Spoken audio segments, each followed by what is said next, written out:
Alicia, can you hear me? Yes, I can hear you. So is everybody going to be on in a minute? Yes, they'll come on. How are you doing? Good. How are you? Good, good. I like your hair. Did you change it? Actually, it's just a process. Yeah. Looks very nice. Thank you so much, Duke. Looks very youthful. Oh, You look different. Do I? Oh, Yeah. I just changed. Looks great. Thank So I you guess so much. I'm filling in for Tilio this morning. Oh, okay. I saw your name on the huddle as the host. So yeah, everybody should be coming on in the next few minutes. Okay. Did you see a picture of Attilio losing his tooth? I did. That's so terrible. Oh my gosh. The worst thing that can happen is to lose your front tooth. Oh my gosh. I told him he looks like Guido the Hitman now. Oh gosh. It does make a difference having your teeth. Yeah, so people should be coming on. Are you driving in to work? I am. So I'm going to put the phone down so I can drive. Okay. I'll listen in.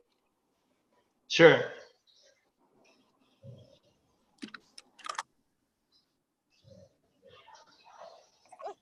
That's good.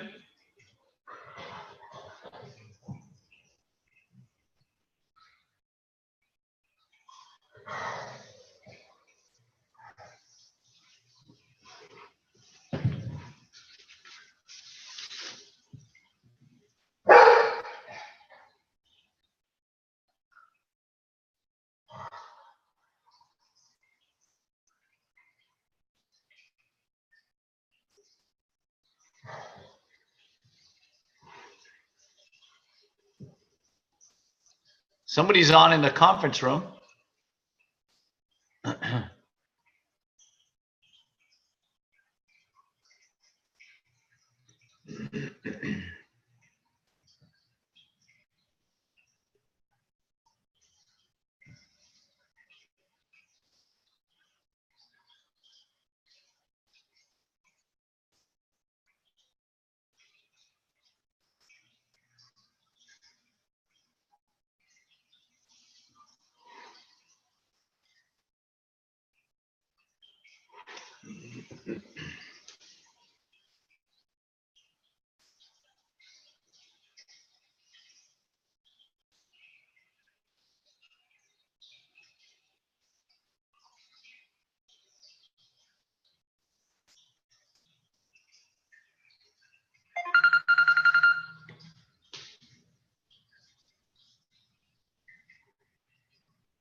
Hey, Laura, good morning. Hello. Morning, Duke. Hi. Everybody coming on in the conference room, I see. Good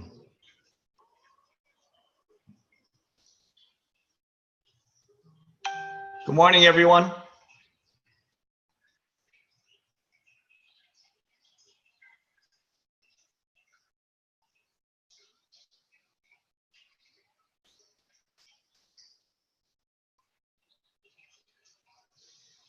Should we get started, or is there more people coming? We'll get started at like 8:45 on the dot. What time does your clock say, Duke? 8:44. There we go. They have 60 seconds. Okay. We gotta go check this guy's house. I hadn't used those. Have you seen that? What he built? Dude. I think kind of by Red Hill. I'm not really sure. Somewhere in Ia. Howard.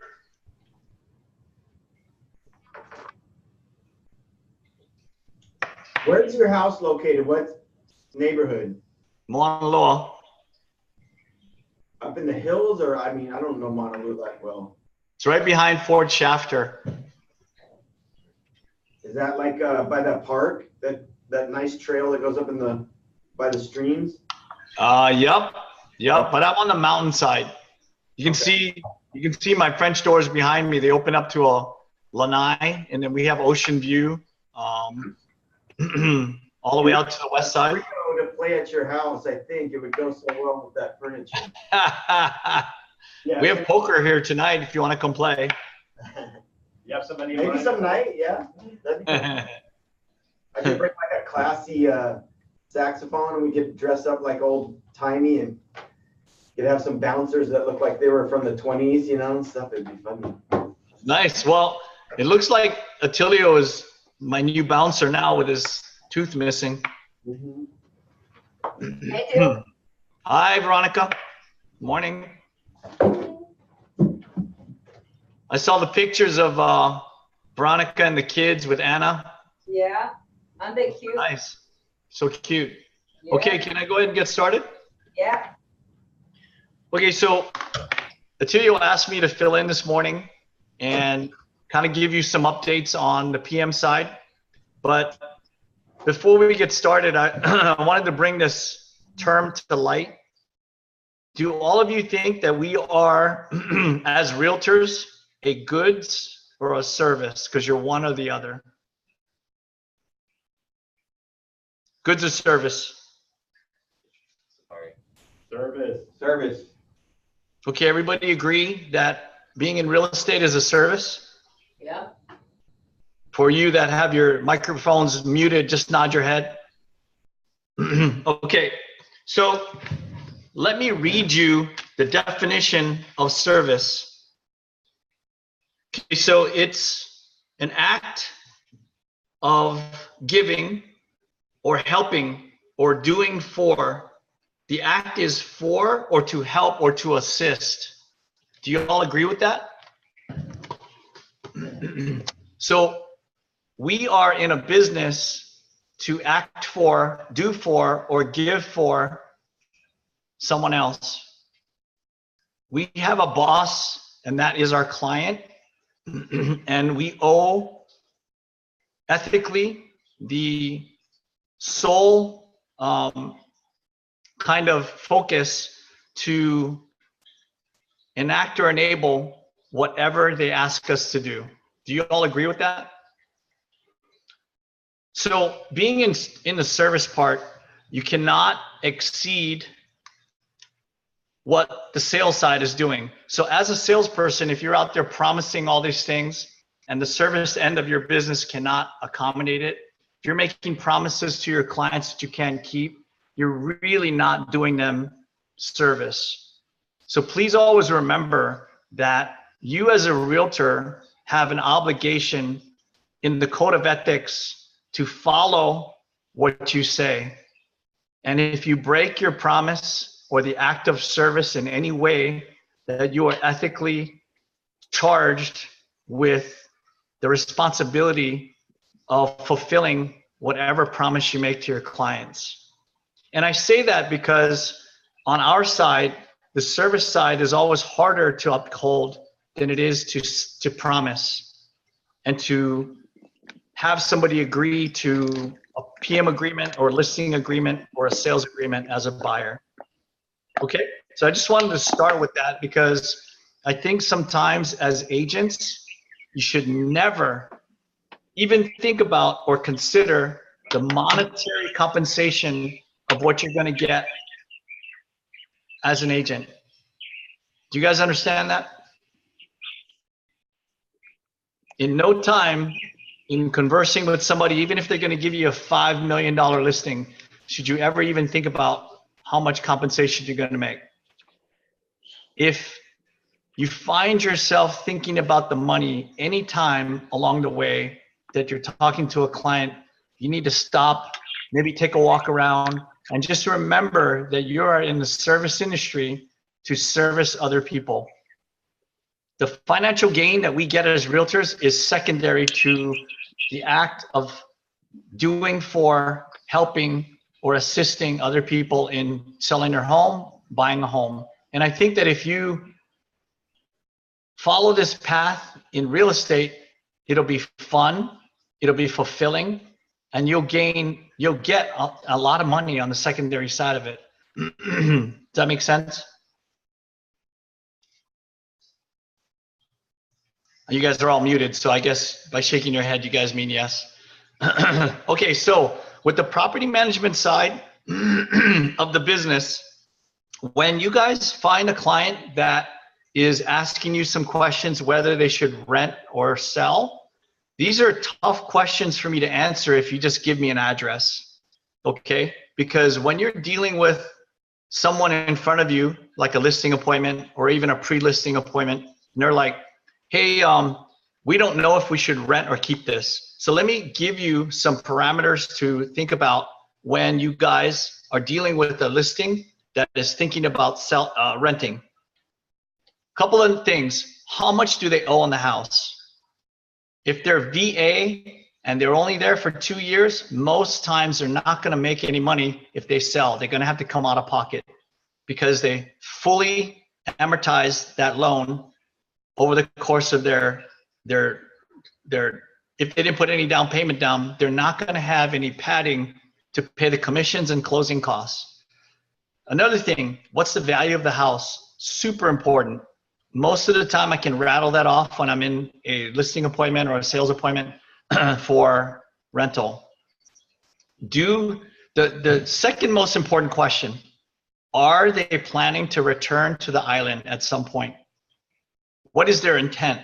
If they're planning to retire back, come back after 10 years, or 3 more PCSs, because most of the time they cannot come back after their first PCS. They got to go 2 more stops and then they can come back to Hawaii. So, you know, I deal with, out of the 600 properties that we manage right now, I have 450 owners that are military. So I consider myself an expert when I ask these questions and try to figure out what the motivation of the seller is or the owner. The third question, do they have an HOA? Because if they have an HOA, most times they're going to be negative. So if they're VA and they have an HOA, most of the time it's going to be negative. Okay, so are they realistic about what they want to sell for? Are they realistic with the amount they want to rent for? Those are really important questions to ask. Because if you say your house is worth $620 and they're like, oh no, we need $650, are they going to be able to get $650? If they tell me they want to rent because their costs are $3,300 and their house is only worth $600,000 and they have a $400 maintenance fee, so it's just not realistic. I cannot get them $3,700 in rent. The other thing I factor in is, if I get them $3,300 in rent and their negative is $3,700, can they sustain a $6,000 negative each year in a place that's 90% sure that the BAH is going to be lower? So these questions run through my mind immediately when I talk to somebody. And if they want to sell, great. You know, and I tell them, maybe you should sell. Because you cannot sustain $1,000 a month negative.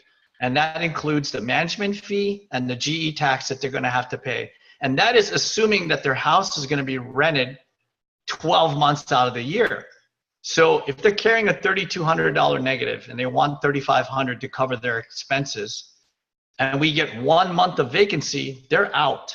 Do they have the savings to sustain that? And I ask all these questions. And a lot of times I get a lot of oohs, ahs, eye rolls, usually from the wives, because the husbands are all about trying to make it work, trying to fit it in a square knob into a round hole. And I'd rather have them have the bad news up front than go move to Virginia and then call me and say, you know what, I got to sell my house after I put a tenant in there for 2 years. Super difficult to sell a house, as you know, when we have a tenant in there. That's an 8 on a scale of 1 to 10 for me. You just gave me something that I really don't want to do. I choose not to do. I try to avoid at all costs. I tell them what the ramifications are going to be if they go ahead and sell after I put a tenant in there. It's super hard to do. And as you guys have experienced, I know Howard, you've experienced this with me. Some of the tenants are a total no when it comes to showing when they're not there. So there's just so much bad news for an owner if they decide. And we have John Coleman right now who changed his mind on me. Now he wants to sell that house. He's under pressure because he went the first 2 months of vacant because he wanted so much rent when we started that we couldn't get him that. We had to chip him away down to reality, and finally got a tenant in there after 2 months of being negative, and he has to sell. He ran into financial difficulty now, and we have a tenant in there. Okay, so I just want to make sure you guys understand what the ramifications are. And when you give me an owner who thinks they might want to rent, and that's fine, that's great. But at the same time, go through my checklist with them on what is their intent. Do they have a clear understanding of the value of their house? And are they realistic about their expectations to rent or to sell? Can they sustain a negative deficit each month in the PCS station that they're going to? Okay? So those are probably some of the most important things. I also go through with every Lolly team a quick checklist of what your car should include. So I did this at the the last team advance, if you guys were there, and I know that we have some new team members, so I'm just going to quickly run through what your car should include as a realtor. It's a realtor toolkit you should have in your trunk. You should have screwdriver, Phillips head, and flathead. You should have zip ties. You should have a garbage bag, and you should have a towel in your, if you don't have a towel, you should have a roll of paper towels in your trunk. And at all times, you should have a roll of toilet paper in your trunk. Because you never know when you go into a house, for you ladies, if your expectation is to use a restroom in there before your listing appointment or showing gets there, and they don't have toilet paper. Super important. Another thing that we keep in my car is a lockbox at all times. Because if you get the listing appointment, they're ready to give you keys, you gotta have a lockbox ready to go at all times. Okay. Zip ties, did I mention zip ties? You gotta have zip ties in your trunk at all times. With zip ties, you can hold a lot of things shut. You can hold a broken gate, a broken fence, a broken sign, a broken window, and you gotta have duct tape. Duct tape in your car fixes everything. You got to tape up a sign, a notice. You got to fix a fence. You have to fix a broken shower rod. Duct tape is the king. So if you don't have a minimum of those things in your trunk at all times, you're not prepared to be a realtor. Because your client might need toilet paper. There might be a spill in the house. There might be dead roaches in a drawer or on the floor. You're certainly not going to pick it up with your hand. So this is where the paper towel or the garbage bag or anything will come in handy at all times. Okay, so I think I'm out of time, 15 minutes. That's the huddle for today. And, I got to leave you with one positive note that if it wasn't for real estate, I don't know where I'd be today. And if you look at what real estate can do for you as a job, the biggest win for me is I get to help people every day. And always remember that you are the expert. So have and arm yourself with all the information you need to be the expert at all times. All right. That's it. 15 minutes. Thank you, Duke. See you later. Thank you, Duke. Thank you, Duke. It was awesome. Thank you. Thanks, Bye-bye. Duke. Thanks, Stu. Thanks, everybody. Take care. Bye.